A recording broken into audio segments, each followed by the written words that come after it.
You know that little voice in your head? The one that's kind of like your own personal narrator, judging everything you do? Well, today we're going to talk all about that voice. We're going to figure out how to make it your biggest cheerleader instead of your biggest critic. We're diving deep into self-esteem, and trust me, by the end of this, you'll have a much clearer idea of how to build up a really solid sense of your own worth. Just for a second, I want you to think back to a time you felt genuinely, truly proud of yourself. You know that moment when all the hard work just clicked and you felt on top of the world. That feeling? That's exactly what a student named Nimal is feeling right now. See, he just won a gold medal in the 100-meter dash at the National School Games, and that win lit up this incredible sense of pride inside.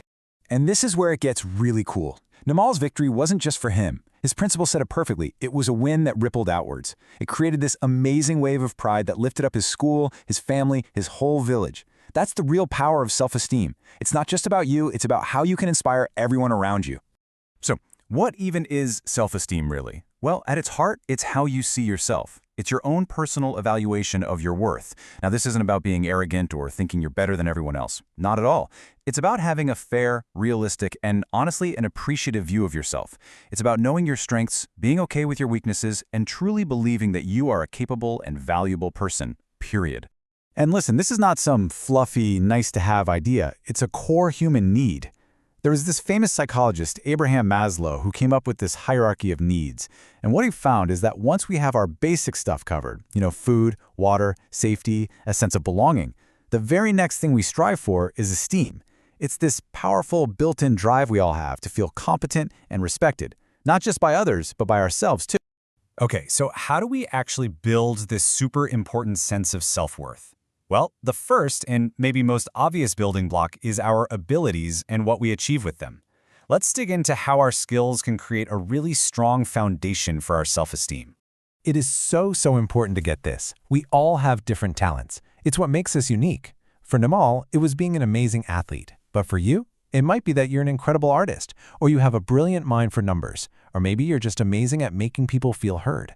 The key is to find your unique abilities and celebrate them for what they are. And look, the ways you can build self-esteem through your skills are practically endless. It can be anything. Singing, acting, sports, cooking. Maybe you're a whiz with computers, or you can make a garden come to life. Every single time you use one of your skills to create something or to solve a problem, you're basically adding another brick to that solid foundation of self-esteem. But our skills, that's only half the story. The second, and you could argue even more important building block for self-esteem, is our character. It's not just about what we can do, it's about who we are. Think about the people you really look up to. What is it about them? Yeah, maybe they're talented, but I bet it's also about their character, their honesty, their patience, their kindness. When we work on developing these positive traits in ourselves, something amazing happens. We don't just earn the respect of other people, we build a deep, unshakable respect for ourselves. Now here's the thing. Building self-esteem isn't something you do all by yourself in a vacuum.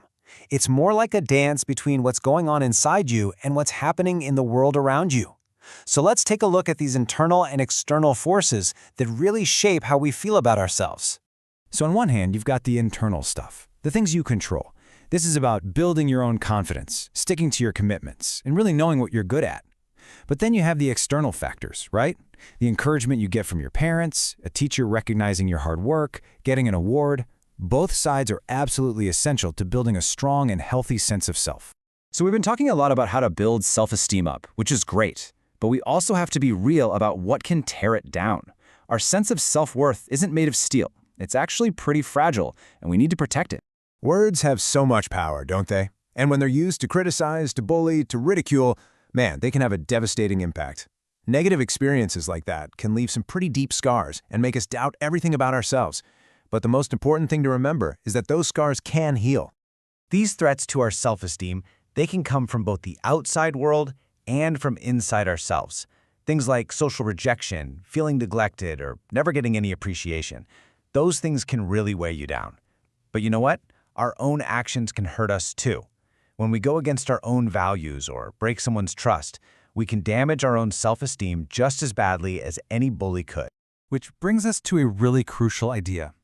Our self-esteem isn't just about us. It's deeply connected to the people around us. Think of it like we're all in this social ecosystem together, and our actions create ripples that affect everyone. That means we have a shared responsibility to create an environment where everyone can thrive.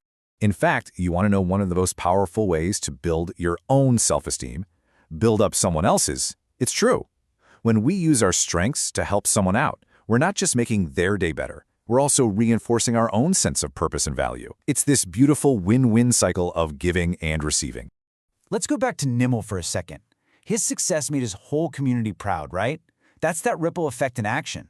When we cheer for other people's wins, we all get to share in that positive energy. And when we work on our own self-esteem, we become a source of that positive energy for everyone else. So what's the bottom line here? It's that every single one of us has the power to make a difference. We can choose to be the person who encourages others. We can choose to see and appreciate the unique talents in the people around us. We can help create a world where everyone feels like they matter. And it all starts with one small act of kindness.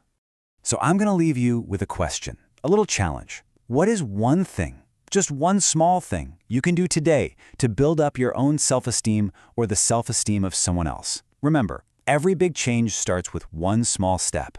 And the journey to a more confident and compassionate world, it starts right here with you.